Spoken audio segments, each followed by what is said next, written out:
Hey y'all, welcome back to another video. So, my last video did shockingly well. I broke 300 subscribers, and that means quite a lot. Thank you. Over 300 of you want to hear me ramble on about games, and that's just really encouraging to know. Also, I would have Overwatch 2 gameplay in this video, but frankly, I'm not comfortable giving Blizzard my phone number, so you'll probably end up with Half-Life 2 or Skyrim or something. But you didn't click on this video to be thanked and hear me go on about that, no. You clicked on this video to hear the tragic tale of Overwatch 2, so now sit around, sit back, whatever, as you hear the cautionary tale of a sequel that could kill a franchise. So let's go back 8 years to the start of all this, the start of everything on November 7th, 2014, which, as I'm writing this, was 8 years ago yesterday, so that's pretty neat. On that day, Blizzard Studios, a studio known at the time for making nothing but quality games, announced their new first-person team shooter, Overwatch.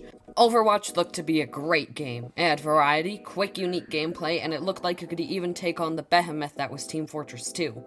It was hyped up until release, and it actually managed to live up to it. Overwatch was a massive hit, being critically acclaimed and received incredibly by audiences. Now, this was Overwatch's launch. Let's come back to October 4th, 2022 for the launch of Overwatch 2. The game was built up since November 2019 as a return to form after Overwatch 1 got updated with some pretty unbalanced heroes. It would have new maps, new modes, new heroes, and a brand new full-fledged story mode. This was actually shaping up to be really cool. People liked the world and characters Overwatch had set up, and they were even going about it in a way so they could continue to support both games by having Overwatch 2 contain mainly the single-player stuff and new modes, and adding all the new maps and characters to the first game as to not split the fanbase. People were generally pretty happy about this, though it did raise the question of why it was a sequel and not a DLC. Then, there wasn't much about the game for a while, not many new trailers, none of the character introduction videos that they received in Overwatch 1, nothing. And then the big news broke. The original idea of Overwatch 2 was basically scrapped, and instead they were going to shut down Overwatch 1 and launch Overwatch 2 as a brand new, free-to-play experience. People weren't as happy with this change. Alongside this announcement came the announcement of a new, admittedly pretty bad battle pass.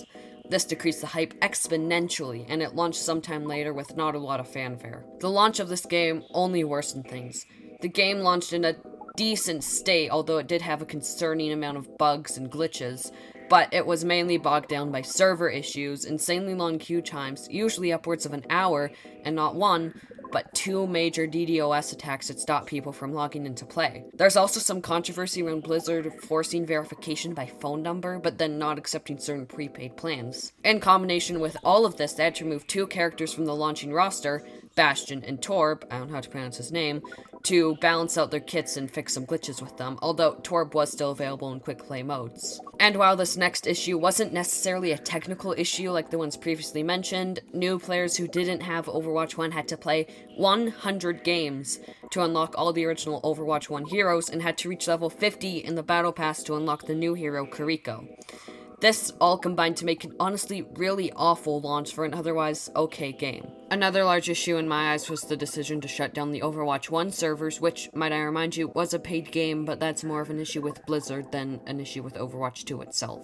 And, you know, scuffed launches happen, some bad decisions were made, but that doesn't put the game beyond saving, I would agree. The launch of a game does not make a game, but then the monetization starts setting in. To go on a bit of a side tangent here, I hate battle passes. I despise battle passes. I think the merit of them is good to incentivize the players to actually play the game, but then when that's the only way to get some items, it makes me very upset, and yes, this does come from personal experience. Last Fall Guys season, assuming I get the script done during the current one, I think I did, it was a space one. I paid $12 for the battle pass to get the Hatsune Miku costume, but little did I know that the Miku costume was at tier 100. I did not have the time to grind to tier 100 before the season ended, and instead of offering the costume separately, they locked it behind the battle pass. I ended up wasting $12 because I didn't have time to play the game, and this shouldn't happen. If I want to buy something, let me buy it. Don't make me grind your game to get the costume I paid for the battle pass for in the first place. With my reasoning aside, the Overwatch battle pass is lackluster to say the least. First off, feels a bit pay to win with people who bought the Battle Pass or Founders Edition being able to immediately unlock Kiriko, leading to a huge imbalance between people who just got into the series with Overwatch 2, the people who paid in Overwatch 2, and the people who came from Overwatch 1. Overwatch 1 players did not need to pay for Kiriko so long as they logged into Overwatch 2 by December 5th, which I do think is honestly really good, though between that and having access to all the original heroes off the bat, it puts them on a much different level to those who just started. I still do think this is a great system though, especially considering Overwatch 1 was a paid game. Where I would make the change is what with new players get.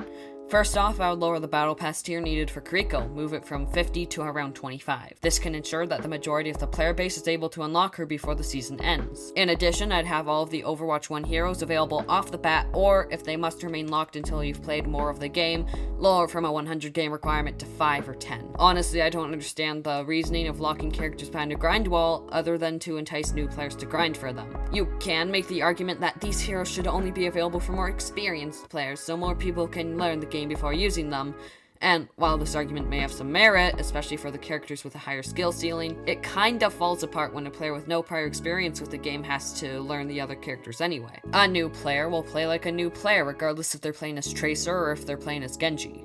When I got Team Fortress 2, I'd play Spy just as bad as I played Scout, and I don't totally hate the system of unlocking characters though, don't get me wrong.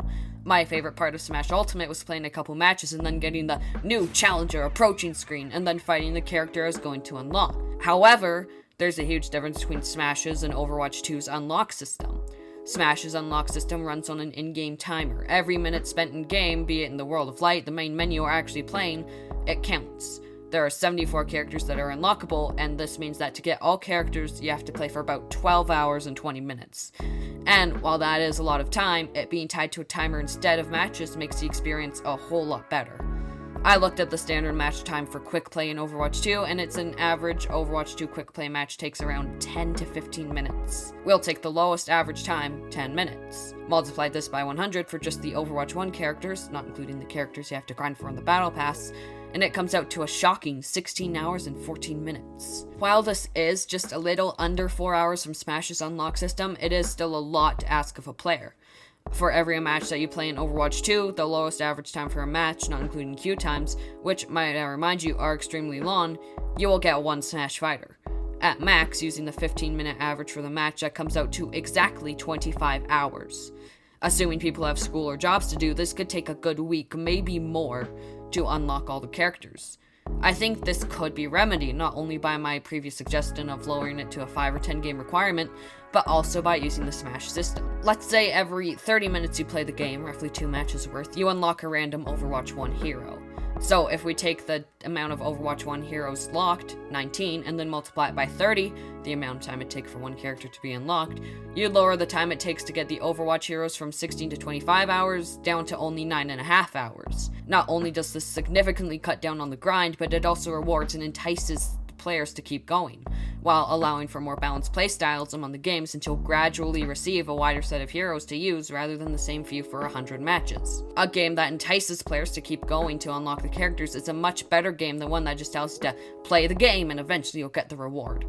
The task of getting every character seems to be much more doable in this format rather than seeming daunting by being told you have to play 100 matches. Now that the grinding issue is mostly resolved, let's get back to how extremely greedy this game is.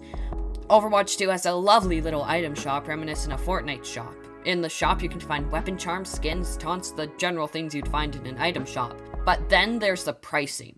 We've already gone over some of the insane grinding to get stuff, but let's say you don't want to spend 8 months grinding to a legendary skin for free. Yes, that is how long it'd actually take, and you'd rather buy it instead. How much would that cost? Well, let's go over to the battle.net store and see. Alright, so here we are. We're in the battle.net shop looking at the Avalanche bundle. It's a limited time offer for 3 days. 18,000 Overwatch coins, 1,800, I can't read. And in typical free online game fashion, they won't let you pick just 1,800. You either have to get 2,000 or 1,500. There's really no in between. They either basically overcharge you, and then you can't do anything with the remaining 200 credits. But, alright, let's go over to Overwatch coins. So this is 1,800 Overwatch coins. That's $25 for a skin, a voice line, and a spray. That's the cost of your average indie game. In fact, Is it still on Steam? It's not. Let's hop on over here. How much did Overwatch 1 cost? Assuming this is USD, it was $20. So, 25 Canadian is about $18 US. So yeah, they're about charging same amount of money for a skin, for a bundle in the free-to-play game than they did for the original game. What? How is this allowed, especially since there are multiple of these purchases? If we go here, this is 36 for 3 skins, all right? 3,600. That's about what? $37. And I'm estimating here. That's about $37. $40 for 3 skins. How is that allowed? And you know, it's a limited time offer, 36% off. Assuming that isn't just a scummy marketing tactic, that's usually 5,700 Overwatch coins. That's $76. That is a AAA game. Hey y'all, this is me editing the video, and if you look closely at the current screen, you'll see it says 5,000 plus 700 bonus coins, and the original bundle was 5,700, so it would not, in fact, be $80, it would be $64. Not that that really fixes things, it's still very scummy, very greedy, but it's not that bad yet, so I figured I'd correct myself. On with the video. How is this allowed? How is this legal? I don't know. I don't know what I expected from Activision, but... As you can see, the prices are pretty bad to say the least, to the point where it's cheaper to buy the weapon charm in real life, around $5 USD, than it is in-game, 700 credits, at least $10 USD. These are microtransactions taken too far. I understand that free-to-play games need to make money, but this is getting to the point of a scam. This shouldn't be allowed. While I have covered the majority of the bigger problems with the game, there are more things to mention. Like I said previously, they shut down the online service for Overwatch 1, a paid game, in order to make the crowd go to Overwatch 2, even though they had previously stated Overwatch 2 would be compatible with Overwatch 1. The direction of this game changed so much over time, from a new game to essentially a DLC pack to what could have been an update. Barely anything has changed between 2 and 1, except for the 6v6 format changing to 5v5. This is something I'd like to dub the Splatoon syndrome. I'll admit, Splatoon 3 could have just been updates to Splatoon 2, be it with significant story changes. However, because the devs wanted to add new weapons and balance existing weapons and add new movement options like the squid roll and surge that wouldn't have worked well with 2's maps, it just had to become a brand new game to account for all of the small changes that just wouldn't work as updates. Updating Overwatch 1 to be 5v5 is too significant of a change for just an update, so it seems like Blizzard decided to add some new maps, the new PvE mode, single-player stuff, both of which having yet to be released, mind you, and then release that as a new game and call it a day. The difference was the new Overwatch 2 characters and maps were coming to Overwatch 1 as to not divide the player base and potentially kill either game. This was a fantastic idea, but that didn't work out, and here we are now. Blizzard dug themselves in too deep, and they have to work on this game until they can make another one. No update they can put out can fix the fatal flaws at the base of this game. Overwatch 2 is beyond saving. Hello everybody, and thank you for watching. I do hope you enjoyed the video. It's been a hot minute since I posted it again, I know. I work slowly, but I'm glad to say that I do have a lot more scripts that I am working on. I have a lot more ideas. A Nintendo Direct happened, might do something about that. So yeah, thank you for watching. Please like, subscribe, whatever you feel like doing, and I'll see you in the next one. Goodbye.